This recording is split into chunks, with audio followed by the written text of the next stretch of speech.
Hi, everyone. My name is Danielle Serbin. I am the president of the Bolt Jewish Students Association. We're an association of law students, Jewish law students, who come together for developing Jewish community at Bolt and also to raise awareness of interfaith issues. I'd like to introduce the panelists for this next session. First is Michael Guerra, a board member of the American Center. Oh, and all of their biographies are in your packets. Second is Andrew Coulson, the director for the Center of Educational Freedom at the Cato Institute. Then Howard Beigelman, deputy director of public policy for the Union of Orthodox Jewish Congregations. Douglas Tuthill, president Step Up for Kids. And Senator Gloria Romero, the California director of Democrats for Education Reform. Thank you. All yours. No, I'm not speaking till the end. Okay. Better tell them who you are, though. Well, I'm Andrew Coulson with the Cato Institute Center for Educational Freedom, and I think many of you have met me over the years at events like this. There are a lot of longtime school choice activists and battlers in the audience, and I'm sure many of you, like have been frustrated with the pace of progress in the school choice movement over the past 30, 40 years.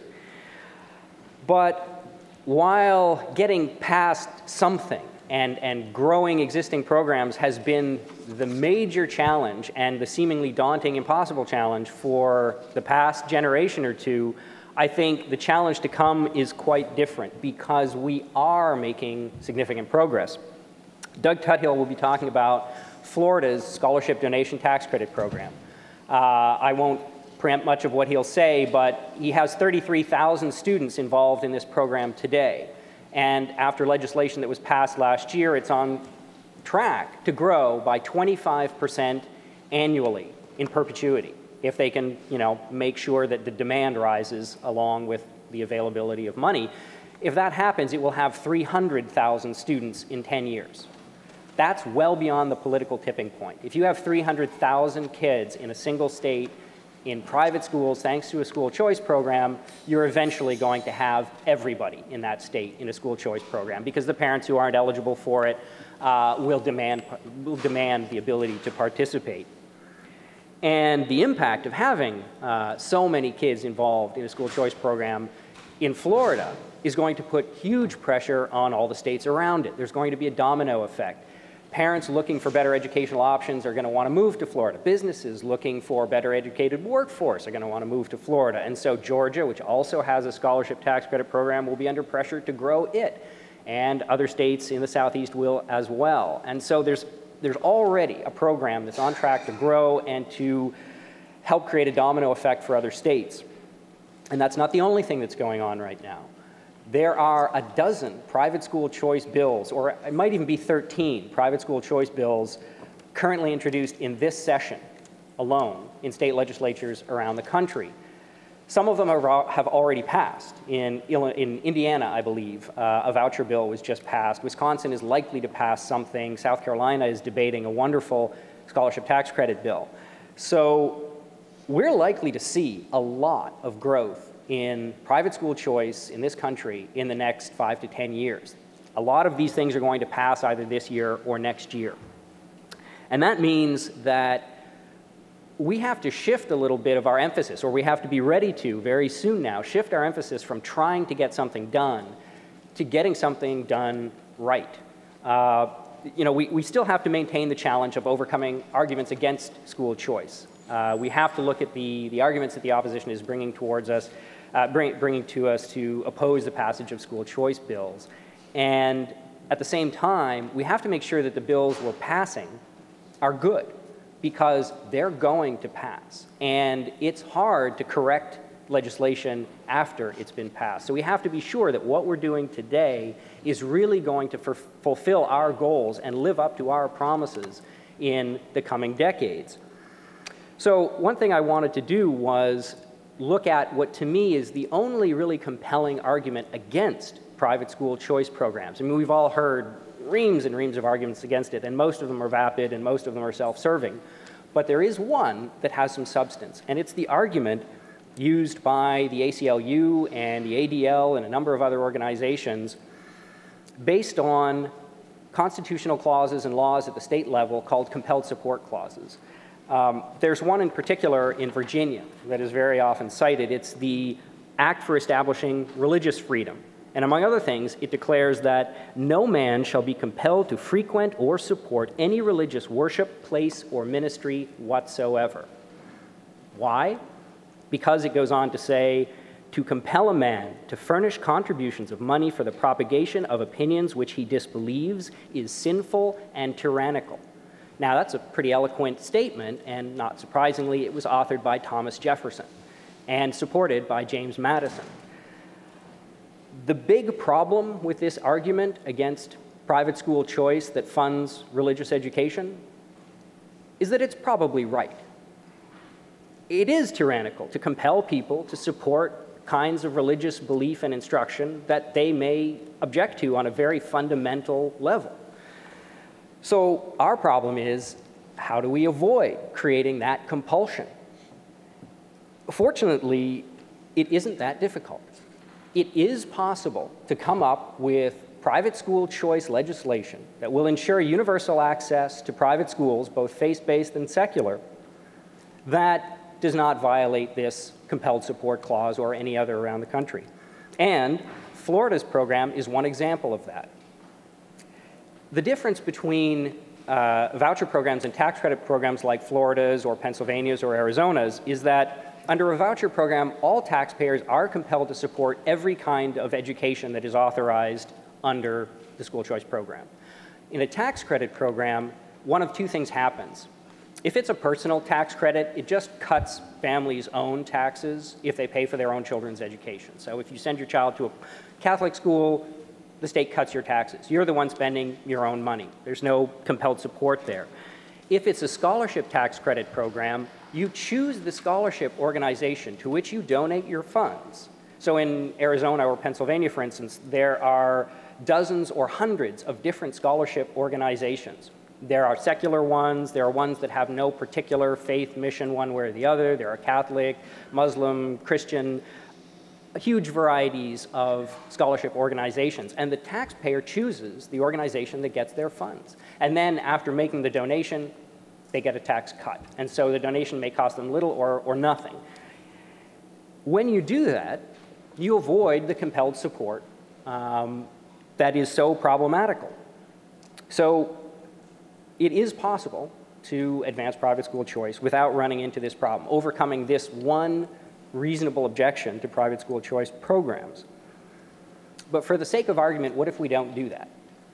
What if we do pass programs that violate compelled support clauses and we get around them either by repealing those clauses or by getting lucky, as Wisconsin did, for instance, with the Milwaukee voucher program. Wisconsin's constitution, I believe, does have a compelled support clause, and the Supreme Court in that state just did some sleight of hand and essentially ignored it. If we don't do that, what happens? Well, I've looked at school systems historically all the way back to classical Athens and around the world, and I find that when you do have this compelled support, when you do force everyone to support programs that they may object to, you create an incentive to try to legislate certain kinds of instruction out of the program. So if you're compelled to support everything that is funded under the program, you just try and exclude from the program the things you don't like. Well, in a pluralistic society like ours, that's a problem because there are so many different people in this country with so many different views. The things that they may object to will differ substantially, and if everyone tries to legislate out of existence with regulations the kinds of education they disapprove of, there isn't going to be a lot left. You're going to have a regulatory ratchet, basically, just cranking away, cutting certain schools and certain practices out of eligibility for the program. That was the theory that I formed looking at the historical and international evidence about 15 years ago. At the time, it was impossible to say whether tax credits would be any different from voucher programs, because there were no tax credit programs yet passed in the United States 15 years ago. There are now 10 of them, and there are roughly the same number of voucher programs either passed or still in operation. And so it's possible to actually do a statistical study to find out if tax credit programs, by avoiding the compulsion of taxpayers, have actually lowered the pressure to just crank away on the regulation of private schools that participate. So I did a study on this last fall that is pending publication now in a journal, and what I found is that as a result of participating in a voucher program, private schools do succumb to a very substantial extra burden of regulation. And that includes regulation of their faith mission. There are voucher programs that simply exclude religious schools, and there are voucher programs that allow religious schools to participate, but that do not let them insist that all children participate in their devotional activities. By contrast, the extra burden imposed by tax credit programs on private schools, the extra regulatory burden, is minimal. It's so small that it is not statistically significant. So there is a very noticeable difference, both in magnitude and in statistical significance, between the burden of regulation, including regulation on religious practices, between voucher and tax credit programs.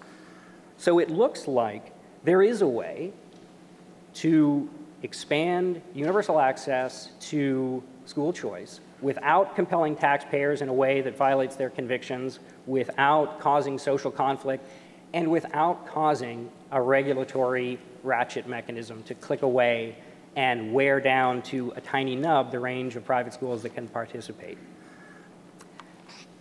That, in a sense, is clearly that's a good thing, that we have a way forward.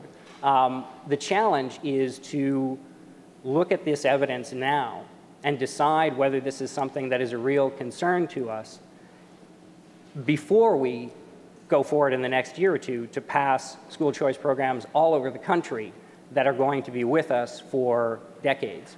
I'm sure you may have some questions about the findings, and I'll be happy to talk about them, but I'll turn over the rest of my time so that we have more time for questions afterwards. Thanks very much.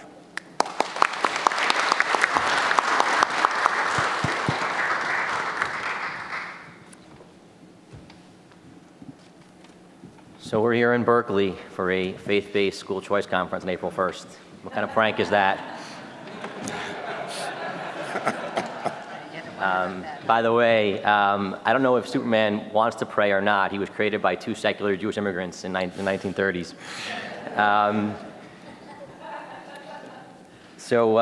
It used to be that you talked about school choice and you were a religious fanatic or you were an anti-government conspiracy theorist. Nowadays, I actually have a sheet out there that some of my staff did for me. It's actually incomplete. I was told there's a Texas bill also now, but it's got I think about 20 programs in about 17 states that are out there for this year, different tax credit and voucher programs are out there. And there are already 10 in existence, as you heard, and another 10 voucher programs. This is no longer, crazy out there. Certainly Doug could talk about the Florida program and how bipartisan it is, but I'll just give you some other examples. In New Jersey, the program that we have now before the legislature is sponsored by Tom Kean Jr. and Ray Lesniak. Tom Kean Jr. obviously is a Republican rock star name, Tom Kean, in New Jersey, and Ray Lesniak is a capital D Democrat. He's actually one of the real powerhouses behind the same-sex marriage legislation in New Jersey. So he's not a right-wing guy at all. In Pennsylvania, Senator Tony Williams is an NAACP civil rights activist. He ran on a pro-voucher program for governor. In South Carolina, Senator Robert Ford is former Black Panther. How right-wing is that? So I think it is changing.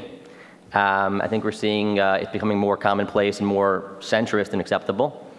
I could say that the coalitions that we do, I think, are great, and I think there could always be better coalitions and better working together. But from my perspective, and our Cato can talk about it afterwards from his, perhaps, some of the biggest problems we face are in our own Jewish community on the left-wing side of it. My first call when I come into a state for the first time is almost always to the Catholic conference, if there is one. In New Jersey, we have a coalition that is as diverse as possible. It's the black ministers, Latino leadership, Orthodox Jews, public housing residents in Newark. It's really diverse, and we have one rule. It's called Pete Denton is the chairman of the organization. His rule, Pete's rule. In this room, all we talk about is school choice. Anything else, any other social issue, any other fiscal issue, not in this room, not now, not today. And we focus on what unites us, and we push towards those bills. So I think the coalitions are great. I think we need to do a better job engaging sometimes our grassroots and our grass tops. One way to do that, I think, is in Yiddish, we have a term called tachlis. It means practical. Sometimes we talk about vouchers or tax credits. Sometimes in some states, they're not practical. They're not going to happen this year or next year or in 3 years or even 5 years. Doesn't mean we don't work on them. Doesn't mean we don't push them. And you should have a grand strategy and a grand slam hit that you want to get. But also it's important to have something that can happen now, a couple of base hits. In particular, one of our communities in Maryland recently, one of the schools was renting space from a local public school, a former public school, and they wanted to buy their property. And when they went to buy the property, they realized they had to get approval from the county council. And they had yes votes from 2 out of 9 votes. And they mobilized the entire community, their own school, their other school communities in the area, the synagogues, and they put about a 6-month press, and they got everybody involved because there was a clear goal. If we don't do this, we're homeless. The largest school in our Jewish state school in our community is homeless in 2 months if this doesn't happen. Nothing like a deadline. And they went out and they did it. They don't always feel like there's that, oh, we're going to pass a voucher program, we're going to pass, then again, you should work on it, but sometimes you have to also give them something that's practical they could work on going forward, and we should think about that also. I think we need to also better communicate. Someone before said, they're pro-public school, as are we. We always say this, we are pro-public school. We're not against public schools. They have to be good. But it doesn't mean we can't ask for equity for our own folks and equal treatment. We have to be out there in the media telling our story. I just heard from one of my schools in Pennsylvania, 80% of their student body is on scholarship. Over half their student body is on the tax credit scholarship program. That has an income limit. It's not a poverty limit, but it's an income limit for middle class folks. So none of those folks are rich. 80%, 50%, that's all. People think, oh, you're a private school, you guys are all rich. We have to do a better job of communicating some of that also. And I think also on the local school side, local community side, every school, I think, needs to have someone who does some external relations for them, whether a lay person, a professional person, both for some of this stuff we're talking about, but also for other things. Zoning, security. You got to know who your local police chief is. You got to know who your local zoning board people are. You want to expand your school. That kind of stuff, I think, is important. And you also get to know people that way. My previous life, I worked for Governor Pataki in New York. If you would have met him in 1994, he was mayor of Peekskill, and he was a state senator in New York. In 1995, he was governor. If you would have met Barack Obama 10 years ago, he was a state senator in Springfield. Today, he's president of the United States. You never know where your folks are going to come from and who they're going to know, who they're going to meet. So just to kind of close up, I think, combining all of that into one thing, there's a couple of things that are out there in the states. I work in a lot of different states. This year, I've seen a couple of things that are very interesting and I think might be things people talk about. One is in New Jersey. Governor Coulson, one of his last acts when he was in office was to create a commission to look at non-public school funding. It was chaired by the Catholic Conference and by Gary Sher, member of the legislature. And they looked at various things, including a tax credit program, with one of the recommendations. But they had about 12 recommendations, a whole menu of things to say, here we are, here's what you can do. Small things, technology grants, better funding of special education, things like that, but also, and the tax credit, and more funding of math being totally secular, that kind of stuff. And it gave the legislature, here's a menu, pick something. You don't want to do vouchers, you don't want to do tax credits, great, what do you support me on? And that's what we'll have to go back to our folks and say, fine, you don't support this, what do you support? How are my schools, how are my people, how are my taxpayers going to get something from you? Nevada, Governor Sandoval's trying to put vouchers in the Constitution. He wants to make sure it's constitutional. He's trying to revamp the Constitution.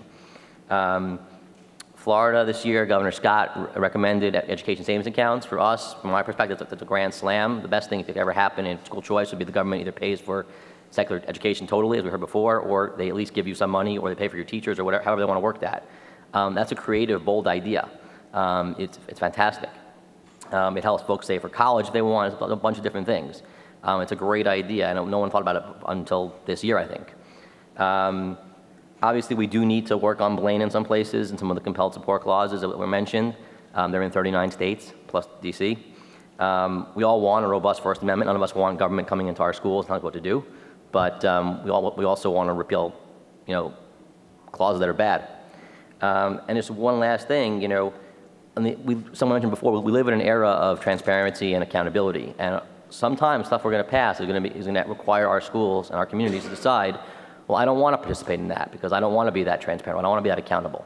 And that's okay. But for the, quote unquote, the good of the movement and for folks out there, I think we need to start, no one's going to give us something free anymore in this country. We're not going to be able to say, I want all your money, I want all your stuff, but I'm not going to be accountable to you. And how they're accountable is up for discussion, but I think we all need to start talking about how our folks do need to say we are accountable. And I just, as an example, I just supported anti-bullying legislation in Maryland because I want to be able to say to folks, we do care about, we're trying to be accountable to you. And we want stuff from you also, but we're also being accountable to you. We're going to make sure our folks, we know our folks are safe, our kids are safe, but we want to prove to you they are. That's about it, and I'm happy to take questions afterwards.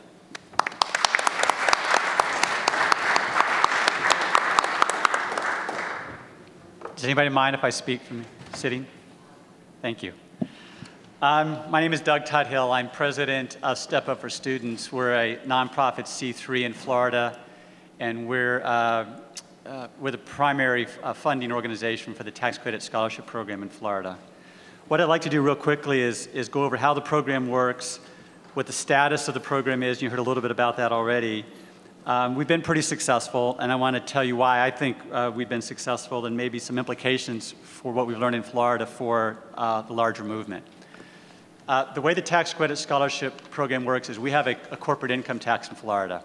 We have no individual income tax. Some states, they use tax credit programs with individuals and corporations, but there is no individual income tax in Florida.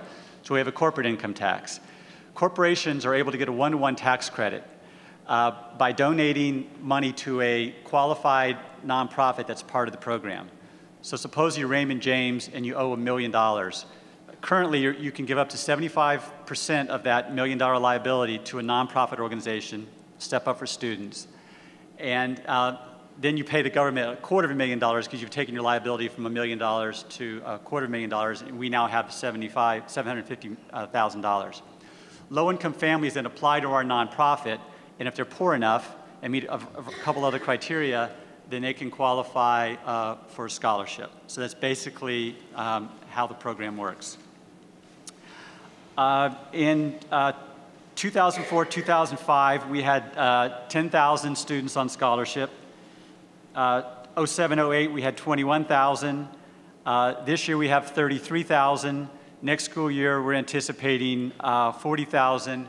And as Andrew mentioned, provided everything works well, we should be over $250,000 right about the time I retire, I think is the target.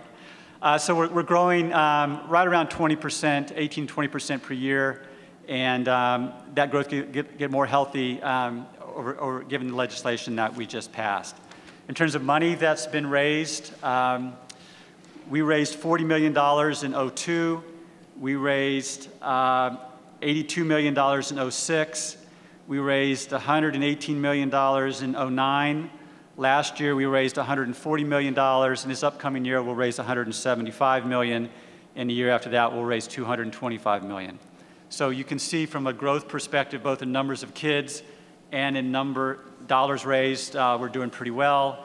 We're adding about 75 to 100 new schools per year in the state that are participating in the program. In order for a school to participate in the program, they have to meet certain standards and be approved by the Department of Education.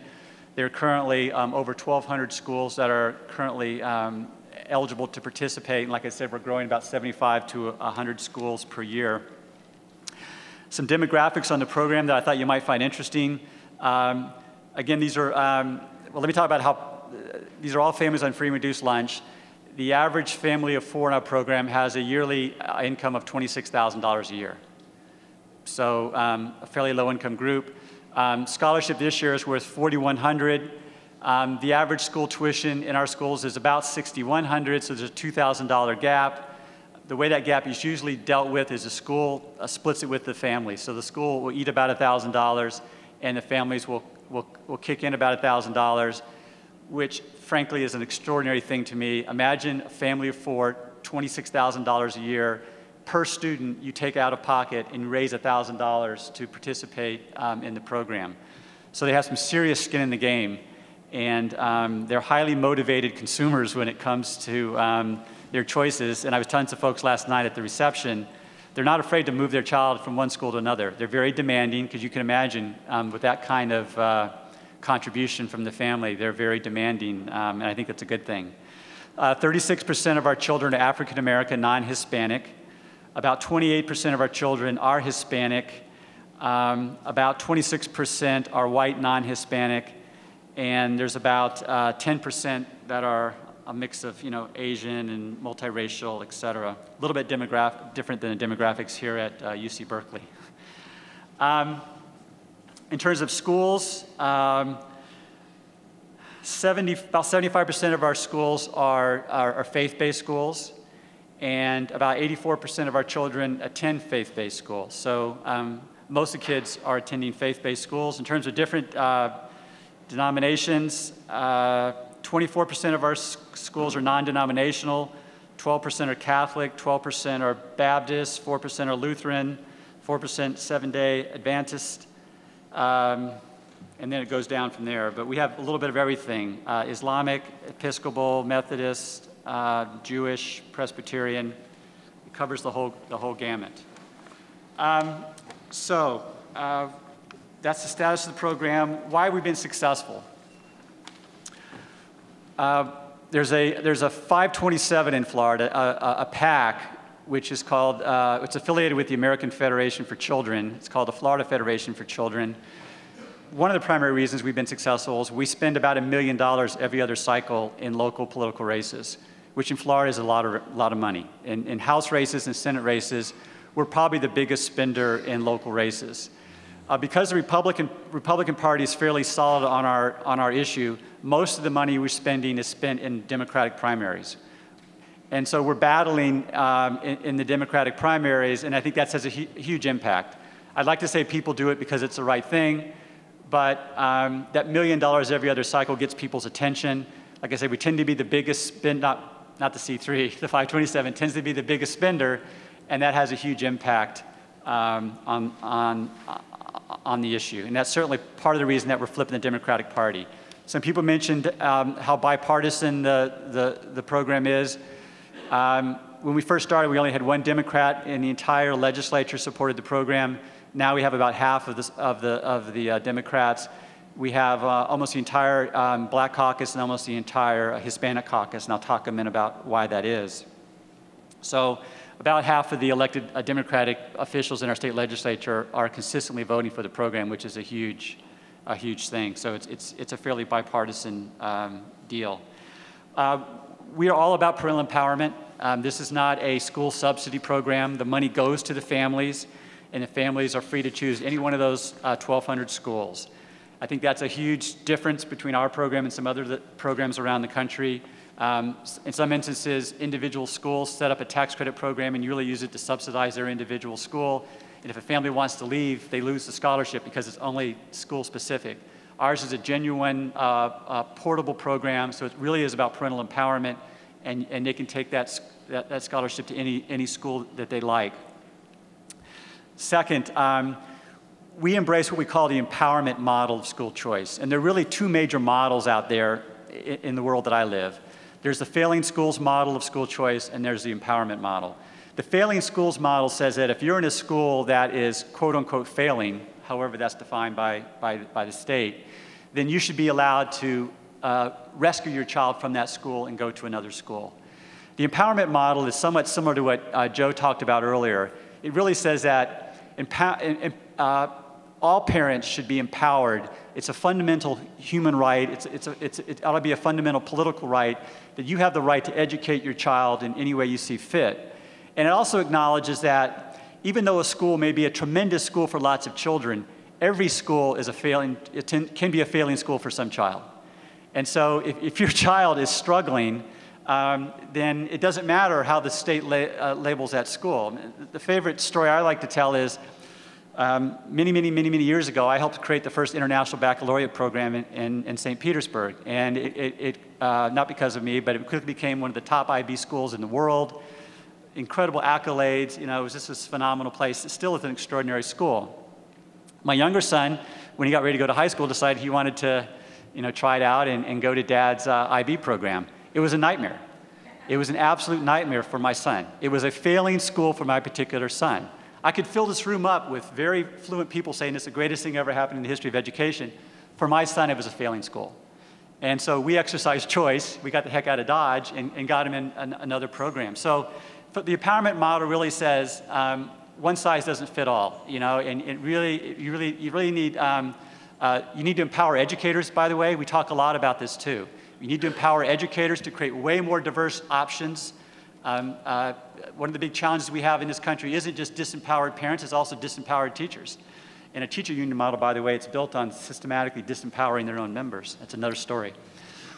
So you got to empower educators because you need way more diversity and options, and you need to empower parents to be able to match their child with the learning option that best meets their needs. And I think that's been huge.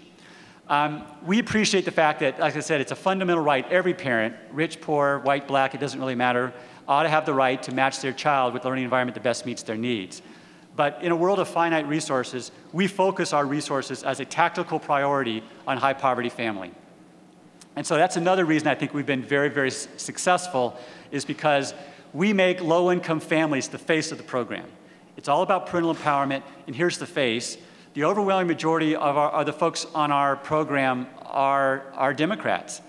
I kidded during the last election between McCain and Obama, if you put every McCain supporter on our program in a room, you couldn't have a good poker game.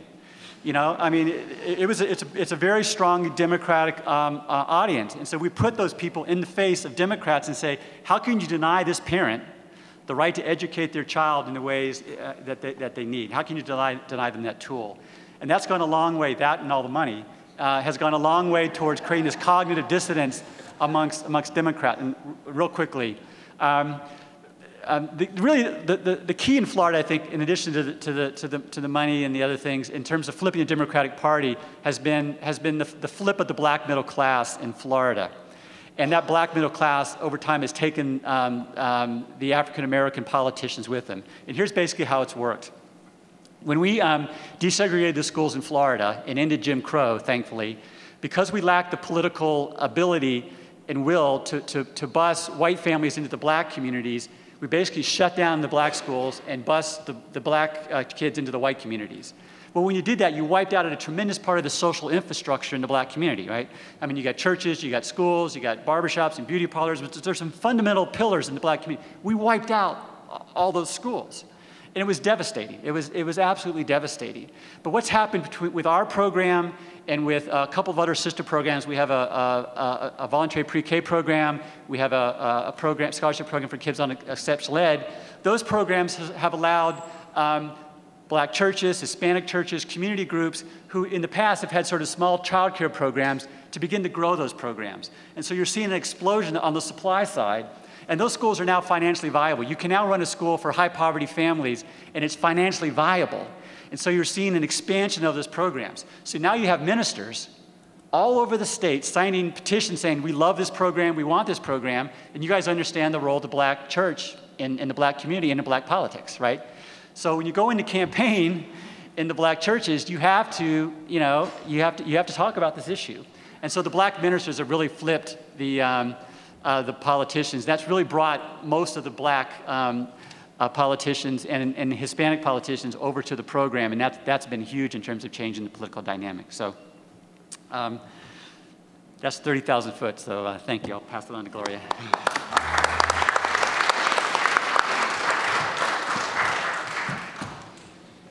Hi, Gloria. Great, how are you? Good morning. I think it's a perfect segue, continuing this issue of cognitive dissonance. I think it's a perfect title for this panel. school choice, a radical ideology no more.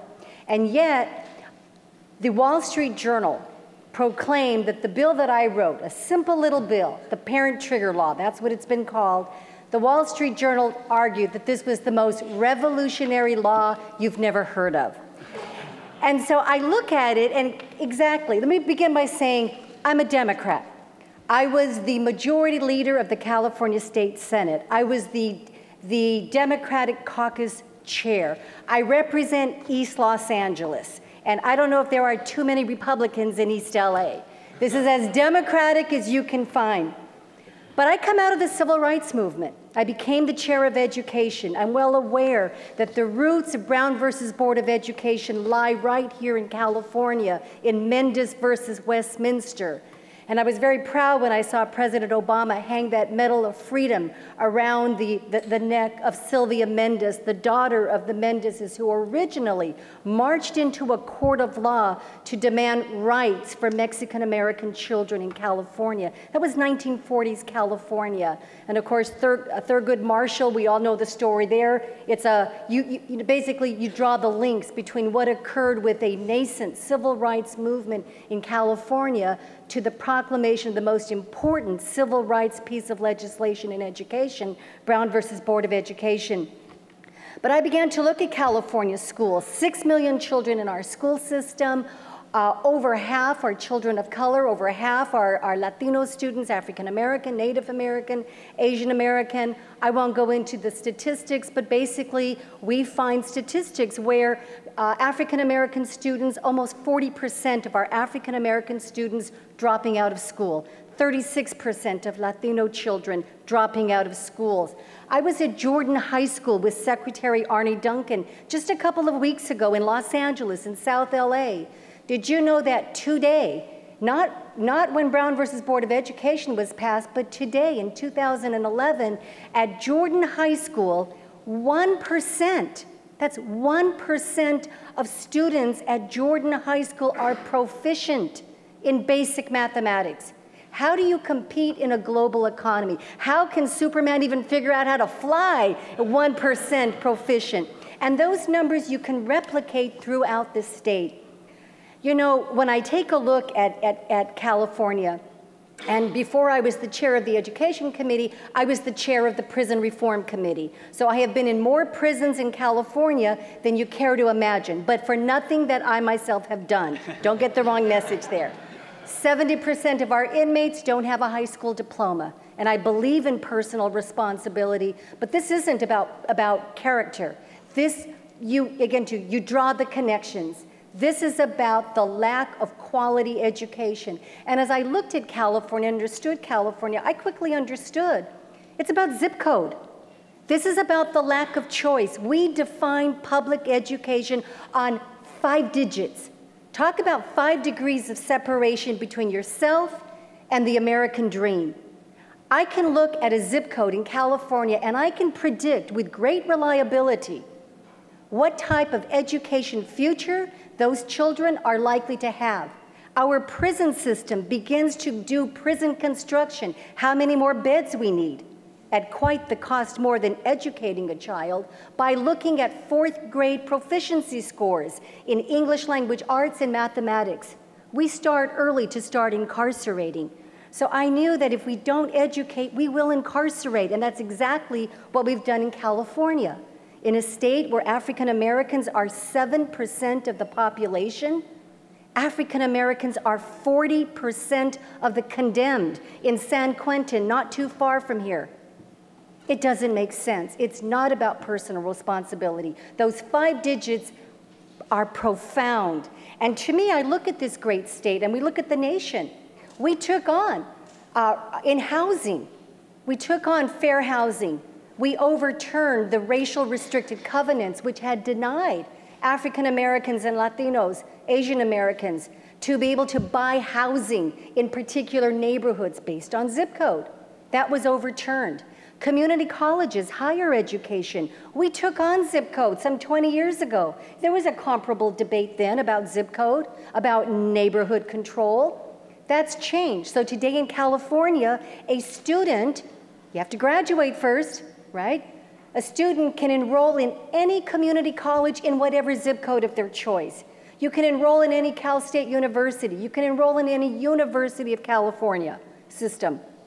But in K through 12, we tell you, let me look at the map. You're in this zip code, you stay here. That's not choice. And it defies the tradition of a very rich and vibrant belief in social justice, of access to an American dream that is rooted in the roots of the civil rights movement. So basically, I went rogue as a Democrat. I think the worst that was called about me from my colleagues was that I had turned Republican. That was about, I said, fine, call me whatever you want, I just want change. So I wrote this parent trigger law, and just last night, in fact, the Compton Unified School District met again after 4 months, a temporary restraining order, a judge's injunction that the district must count the ballots.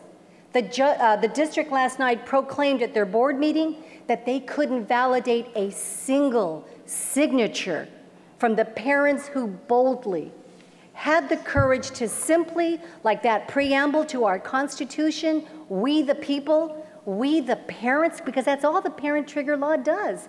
It says, parents, you have the right to petition your government and to bring about change when your own bureaucrats held hostage to a political system that only serves the needs of the adults and leaves aside the interests of children, that you have the right to transform. And what a scary law. The first time it's ever triggered in California, it's now in the courts, and I've said I'll be with them every step of the way. I believe in public education, but I don't believe that only the rich should have choice. I believe that we all should have choice. And when it's clear that we're willing to take on inequality and segregation and racism and lack of equity and access in all other aspects of our life, working together as a coalition, why not take it on in that which makes us equal? Education. Education, it's what lifts us out of poverty and gives us hope for an American dream. So I continue to write other laws. I strongly support charter schools, and I heard some conversation earlier. Make no doubt about it, charter schools in California today are under attack. As we speak, there's a bill floating through this legislature trying to cap the number of charter schools in California.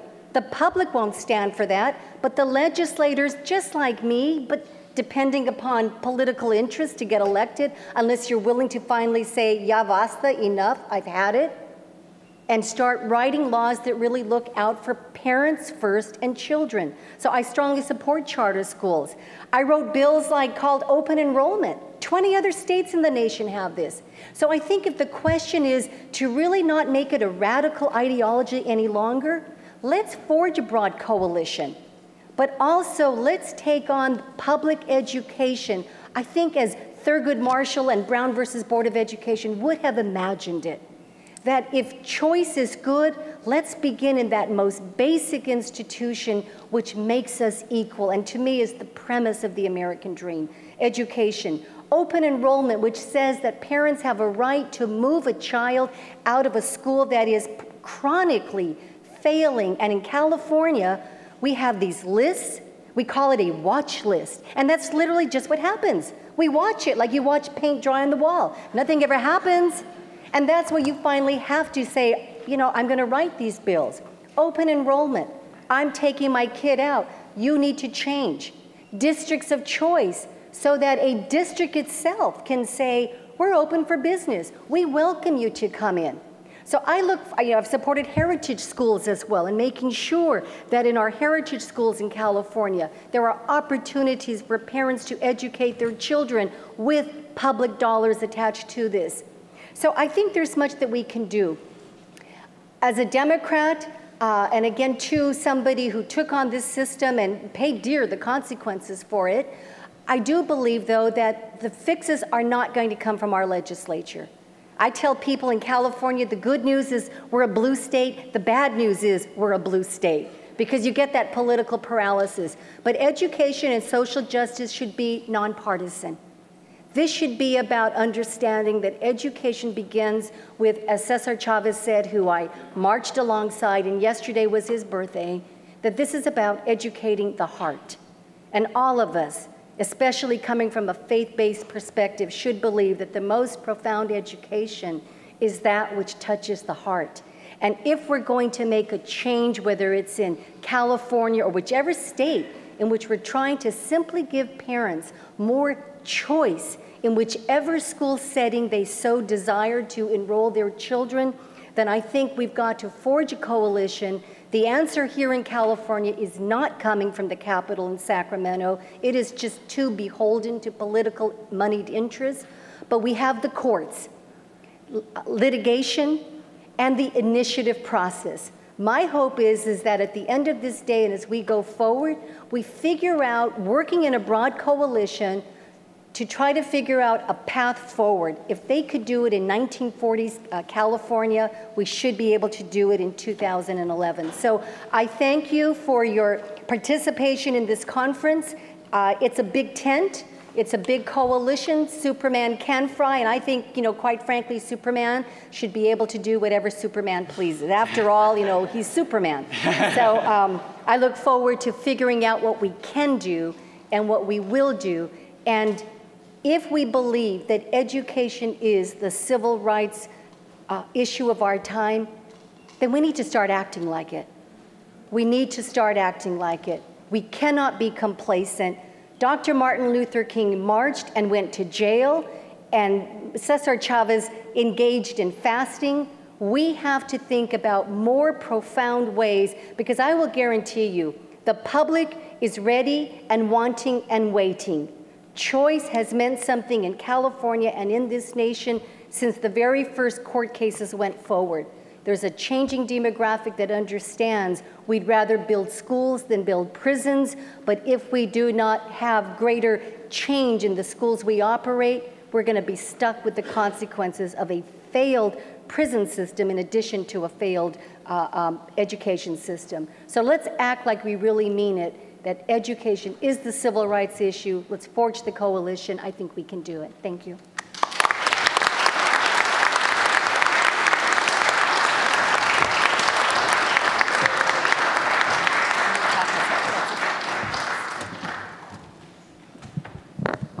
Great panel, and I thank them. The substance of what they had to say was extraordinary. They also lived within the constraints that we gave them because we wanted to leave a good bit of time for conversation.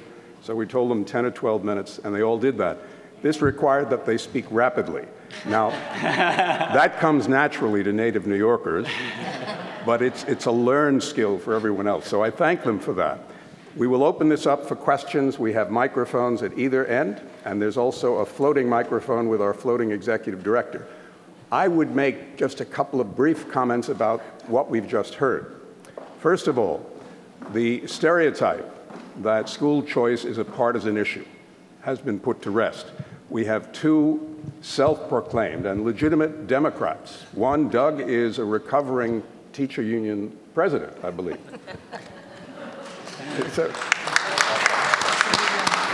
Now, the other two did not acknowledge what their political bias might be. I would simply point out that Howie worked for Governor Pataki, who is a moderate Republican, and Andy is at the Cato Institute, which may or may not have a Democrat somewhere in the building. I'm not sure. I'm not sure how they keep the place clean, but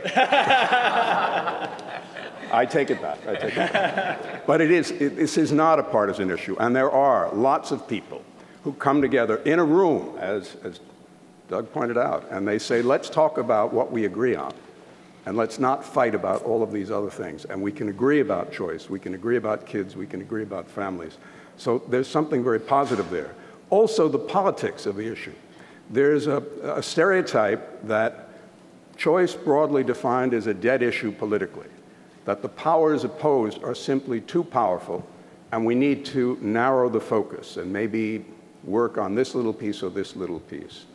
And that's clearly not the case, because what the panel has described is a movement that is moving forward, that is growing in a number of different places. And we heard examples. The Florida example is extraordinary. There's a new one that's developing in Indiana. There are lots of examples around the country of choice, broadly defined, growing. So the argument that this is a political non-starter is simply either misguided or a deliberate tactic to undermine the enthusiasm of supporters of choice.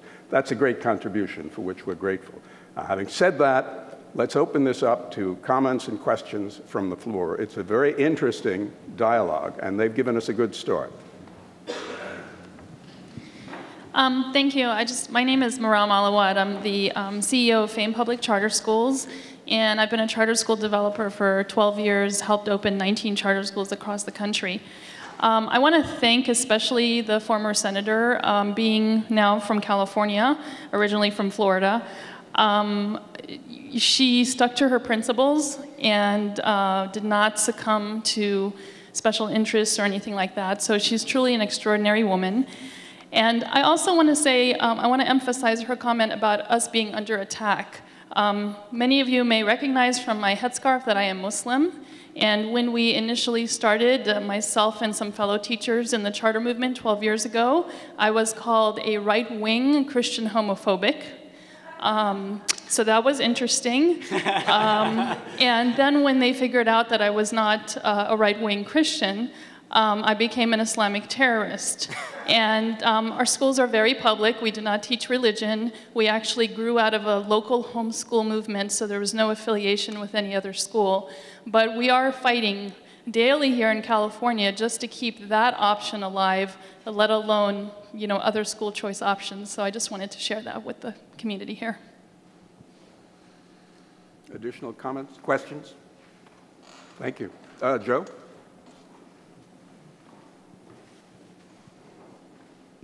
Andrew, I want to agree with what you said.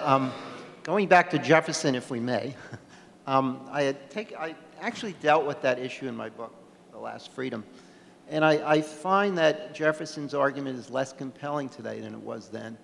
When he wrote about it, there were no public schools, so the idea of taxpayers paying for any education was seen as a burden. And since education was mostly seen as a very largely a religious family function. Talk loud, Joe, I can't. Did you hear anything I said? I'm sorry. I want to agree with what you said. I had written about Jefferson's point in my book, The Last Freedom.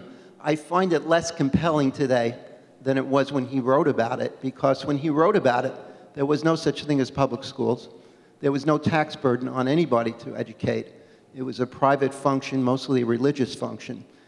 Today, the public has assumed the responsibility for educating, so the burden is there. So what we're talking about really is, with the assumption of that burden, giving people a choice within the burden that the public has already accepted. So I think the calculation is a bit different, and I find Jefferson's argument less compelling today than it was when he wrote about it. Andy, do you want to respond? Yeah. I can see what you're saying. I don't think that Jefferson's concern is any less valid because we have suffered some additional compulsion than we suffered at the time he wrote that declaration. It's still wrong to compel people to support things that they disbelieve.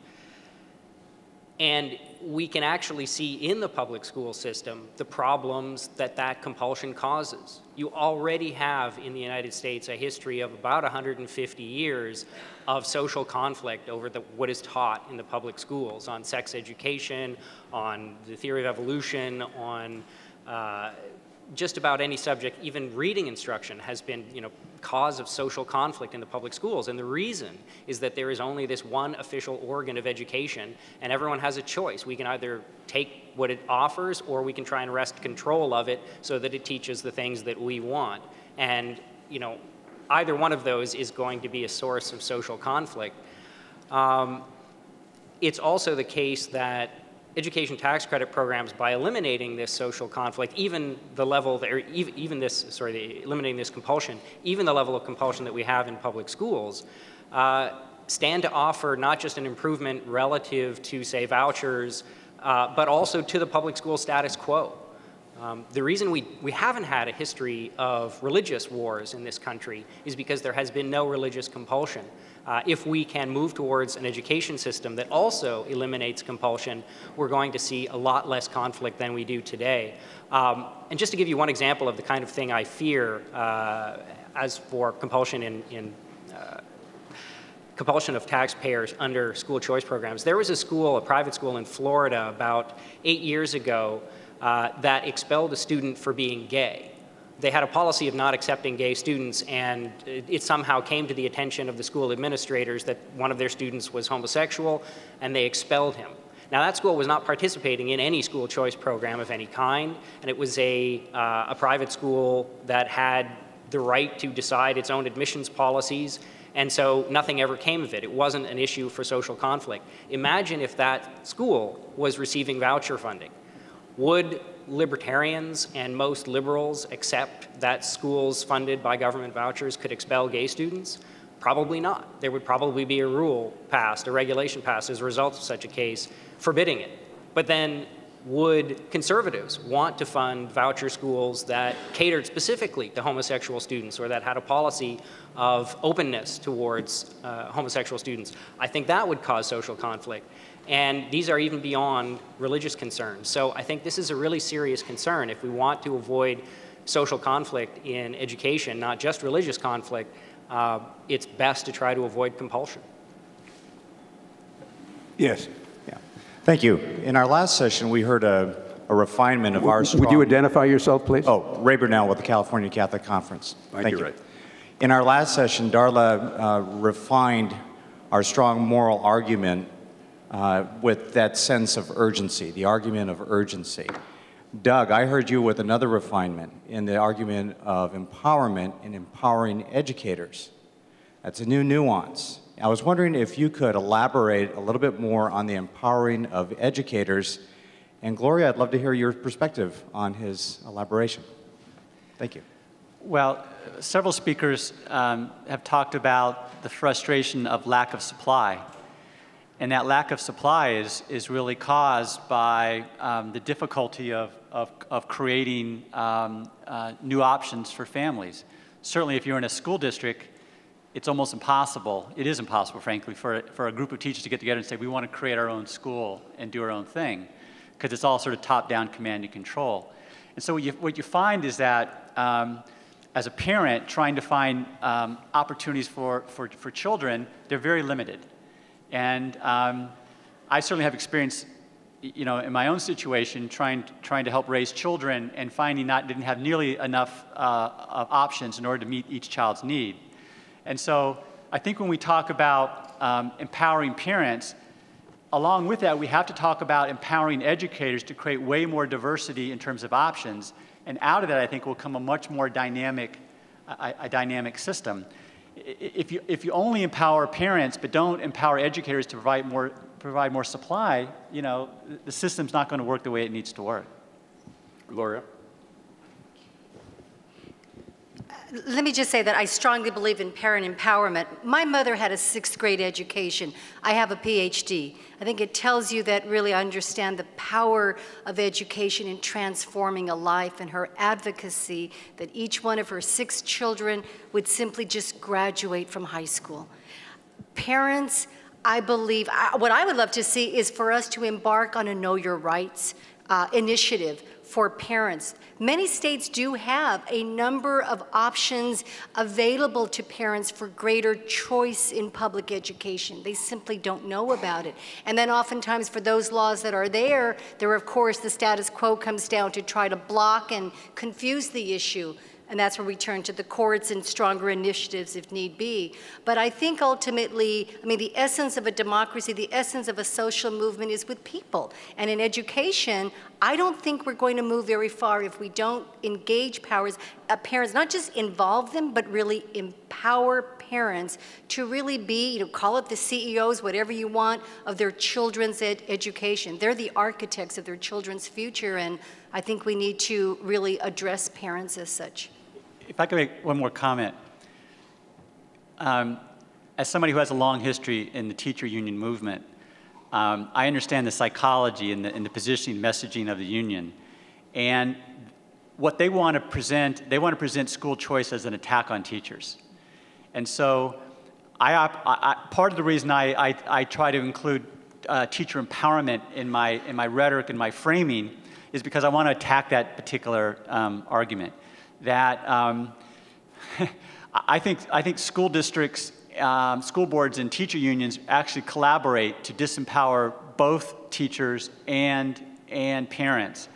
And so I really want to make the case that further democratizing public education by empowering parents isn't anti-teacher.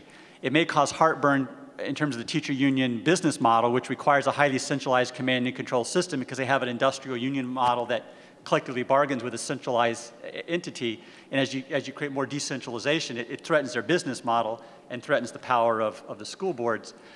But so I really want to make that case that this isn't anti-teacher, it's just the opposite. And what is anti-teacher is the status quo, which inhibits teachers to really be creative, to be entrepreneurial, and to be innovative. Thank you. Yes.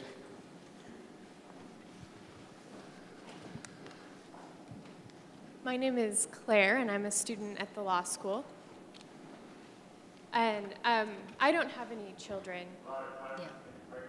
Okay, I don't have any children yet, so all of the children that I know are other people's children. And I worry I guess I'm just thinking about, what about kids who don't have parents who advocate for them? And are they just left in schools to fail? Would anyone like to take a shot at that? Yeah, that's the situation we have now. The difference between a system where there's parental choice and the system we have now is that in the current system, bad schools can linger indefinitely. In fact, the worse your school performs, the more money it gets in general. In a competitive system where there's a lot of choice, every school has to care about the, say, 15% of parents who are really on the ball. No business can afford to lose 15% of its customers right off the bat. And about 15% of parents, maybe 20, maybe more, care enough and know enough to do some pretty serious comparison shopping when they pick schools. Doug mentioned that parents do pull their kids out. These are all low-income parents. They do pull their kids out of schools that aren't working. So when you know that your business depends on ensuring that you satisfy this small subset of parents who are really on the ball, you have to bring your game up. You have to do a better job. And so even the parents who don't know, how to choose a school all that well benefit from the quality inducement that comes from the really savvy parents. So even if the parents, have really no good approach for picking their school, they're likely to benefit from all the parents who did make wise choices. Yeah, I'm going to take off my nonpartisan hat and add a comment, then recognize Charlie. I agree with much of what you've said, but I would challenge the premise that 15 or 20% of the parents care, and therefore 85% don't. Obviously, if you've seen The Lottery or you've seen Waiting for Superman, you know that there are lots of parents who care. You can say that there were editorial decisions made in the film, but my experience in a number of different settings tells me, and I think we heard Gloria say this, that it's terribly condescending to assume that parents of low income, even parents of fractured families, don't care about the education of their kids. I think the great majority of them care desperately. Remember the earlier comment about the waiting list for those New York scholarships. Over 1 million people, well, for the scholarships across the country, over 1 million people waiting for several thousand scholarships. So we need to be careful not to be condescending about poor parents and to decide that they really don't know what's best for their kids. I would just add that I was only giving 10 or 15% as a lower bound on what you would need in order for the system to work, not as an actual statement about the level of interest that there is. Marvelous adaptation, thank you. Charlie. A number of years ago, I directed a federally funded research project interviewing low-income parents in Spanish, English, Khmer, and Haitian Creole about how they went about choosing schools under structures in Massachusetts we had established that allowed choice among public schools only at that point. And we found a very high rate of parents who said that they, in fact, wanted and used a whole succession of informal means of finding out about which schools would make a difference for their children. I was very struck with the account of the Florida experience because in the multi-country reference work we're doing, the title is Balancing Freedom, by which we mean for parents, autonomy, by which we mean for educators to create distinctive schools, and accountability, by which we mean the responsibility of government to ensure that no child gets a bad education. I think all three of those need to be balanced. It's a delicate issue always not to have too much accountability, suppressing autonomy, not to have so much autonomy that schools fail to do what they ought to be doing, and so forth. But it's extremely clear that it is meaningless to have a system of parent choice and freedom unless there is strong autonomy for schools to be distinctive. And so the tweaking and finding the correct balance, having worked for 40 years now in public policy, I'm sure many others in the room know this as well, it is not a matter of simple solutions. It's always a matter of fine-tuning the arrangements by which you do things. And we have a lot of work to do to find the best ways to achieve that.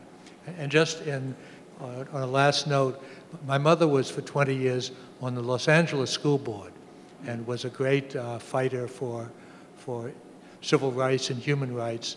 That's where, when I was a teenager, I developed my interest and passion for these issues of educational policy.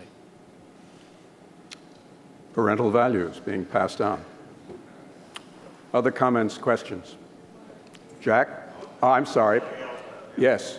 Sir, would you identify yourself, please? Yes, hi, I'm Joe Womack, and I reside in Seattle, Washington, which could not be further away in many ways than it could be from Florida, and I don't mean geographically. I'm the director of the largest K-12 scholarship fund in the state, and it's privately funded because of those differences between our state and the state of Florida. So I have kind of a two-part question. Part of it's just, you know, strategic. The other part is more, how would you frame a law for a state like Washington? We have a very, very strong Blaine Amendment. We haven't heard that the ideological debate on charter schools has been solved because we don't have charter schools in our state at all. And so we also don't have an income tax for corporations or for individuals. So I'm just trying to figure out, with my drool that's coming out of my lip when I hear those numbers in Florida, how would we frame a law, and in what strategic order would we go to reform our state? And also, you know, what kind of coalition strategy would you develop? Would we start with charter schools? Would we start with the Blaine Amendment? Or would we just try to skip over that straight to some sort of a tax credit program that I can't imagine without the income tax situation that you have? Well, that's a large question. Well, actually, the Washington delegation has already started that discussion about how we can talk. I mean, I would, you know, I sort of laid out why I thought we've been successful in Florida, and I think the same things would apply. I would make, you know, low-income families the face of the movement. It really is about parental empowerment. The opponents are going to want to make it at public versus private schools. That's not the issue. They want that because it's about market share, and if they can define it as public versus private, you know, it complicates the issue. But you have to pound away on messaging. You've got to be very consistent, and it really is about parental empowerment and giving low-income families, particularly, the tools they need to properly educate their children. No one in Washington, I think, will reject the notion that you're not doing well with that population, and there needs to be some other alternatives. And so that's really the leverage point. And I'd have to look at your law. There are people that we have here that are smarter than I am that would find the right source. Andrew's been been beating me and others on his point over the years about a tax credit for some of the reasons he's articulated. I think he's right. I mean, I think there's less political pushback for some of the reasons he's articulated and for some of the reasons I've articulated. So I would start with a tax credit program. It also gives you a chance to build strong support amongst your corporations.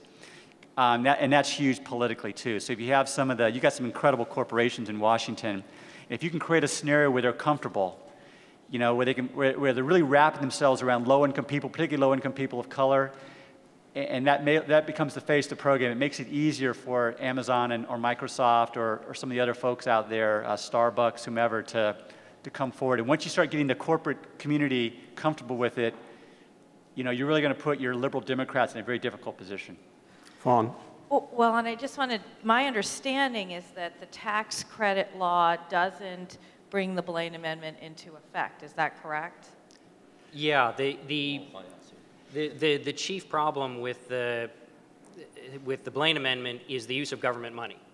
The Blaine Amendments and the compelled support clauses prohibit government money from being spent on religious education. If you don't use government money, which tax credits do not, you avoid the problem. And this came up in Arizona, which has passed over the years both vouchers and tax credits, and both were challenged in the state Supreme Court. And it has a Blaine Amendment and I believe also a compelled support clause. Both voucher programs were struck down as violations. The tax credit program was upheld because the money never reaches the government in the first place. It just goes directly from the taxpayer to the scholarship organization. Can you explain that mechanism really briefly? Yeah. Yeah, did you want to? Well, go ahead. I mean, okay. I tried it once, apparently it didn't work, so you can try it. Yeah, basically, in Florida, Pennsylvania, Arizona, these states that have scholarship tax credit programs, the business makes a donation directly to a nonprofit scholarship organization and then just reports to the government that it has made this donation. As a result of that report, the government cuts the taxes the business owes, usually by the full amount of the donation. So it costs the business nothing to give $100,000, $200,000, $500,000 to a scholarship organization. And I should just add, in response to the previous question, I actually live outside of Seattle, so we should get together and talk about this. Washington State does have some business taxes that you could use for a scholarship program, and there's also no reason you couldn't use a sales tax as the basis for a scholarship tax credit program as well, because there is already precedent for sales tax deductions under federal law. For instance, those of us who live in Washington State, which doesn't have an income tax but does have a sales tax, can take deduction on our federal income taxes for sales taxes paid in Washington. And so there's already this sort of mechanism understood for credits and deductions against sales taxes that have been paid, and the same thing could be applied to a scholarship program. Can I just add something? Jack? Can I just add one thing? Howie will have a brief postscript, and he speaks fast. Yes. And then we'll Sorry about that. I'm from New York. We'll I would just add also you should, number one, talk to your folks out there, your legislators, and see what they're open to doing. I would imagine if you have an inheritance tax or a property tax, those things also are open. And finally, special needs is a very easy way to get into this business. Special needs is much harder for people. Anyone, no matter how partisan they are, it's very hard to say special needs is not something where people need special education, whether it's cultural or other needs they have. It's one way to get into it. Thank you. Jack?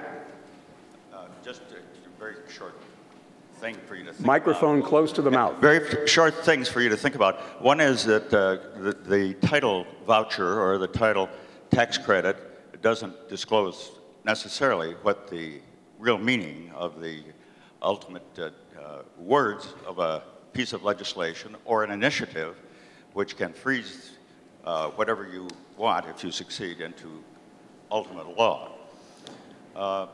Second, and I think I'll quit with this, as you think today and tonight, as you think about the variety and the kind of anxiety that you have about variety being chosen by free people, I urge you to ask the question whether you really believe that state schools now actually have a uniform values curriculum. We all want to learn reading and writing and have our children learn it. That's the curriculum.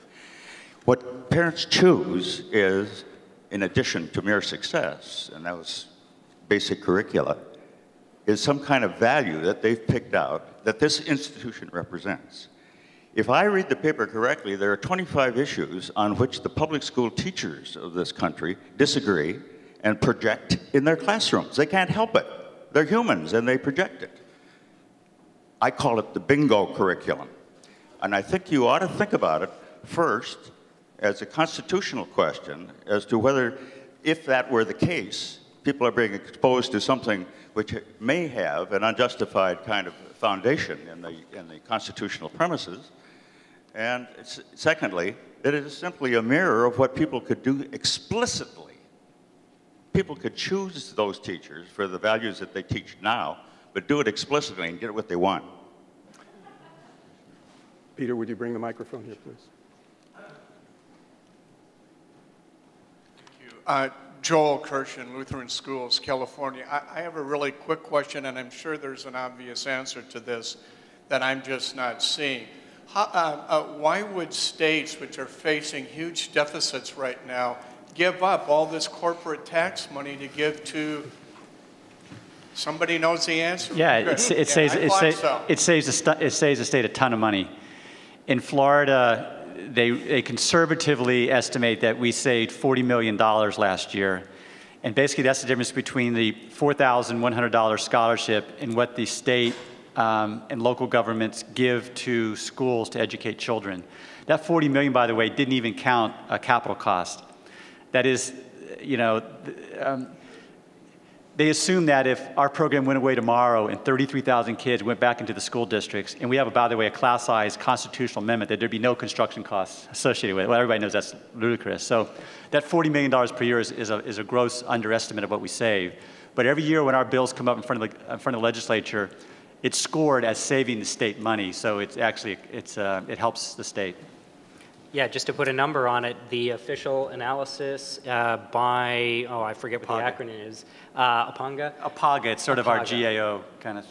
Yeah, they found that for every dollar it reduces tax revenue, it saves taxpayers $1.49. So it's a 50% return on your investment. Grow the program, save more money. Final question. By the way, that doesn't count construction costs, which I would argue is more. Yeah. Final question. Get the microphone, please. Hi, my name is Joe Lewis. I work for the University of California, Office of the President, but also I'm a volunteer and member of the school board for the Catholic Diocese of Oakland. I just have an informational question. I'm going to draw an analogy between open enrollment. The University of California does open enrollment for our health plans every year. And when we do open enrollment, we may have 3 or 4 different health plan choices and a couple of dental plan choices, et cetera. And we provide not a real elaborate amount of material, but we do have websites and we have basic information about each of our plans, and our campus benefits offices can explain the plan differences to our employees, et cetera, et cetera. It's probably a good thing to have choice. And so when I cross over into the concept of school choice, I'm curious, if there's a lot of options out there, how do parents go about picking? Because what we see in the employee body is that they choose Kaiser because their parents were in Kaiser or they grew up in Kaiser. You ask your buddy, where are you sending your kids? In Oakland, for example, I mean, I'm not a demographer or anything like that, but I do know that, I do believe that in Oakland, one of the issues is that we've had generations of parents who themselves didn't get a whole lot out of the education system, so they don't have a whole lot to pass on to their children. So when you're confronted with a lot of choices, on the surface it sounds really good, but from your experiences, now that I've got these 5 things, how do people go about choosing the best thing among the 5 things? May I ask Gloria if she'd respond, because she has a California history which involves choice?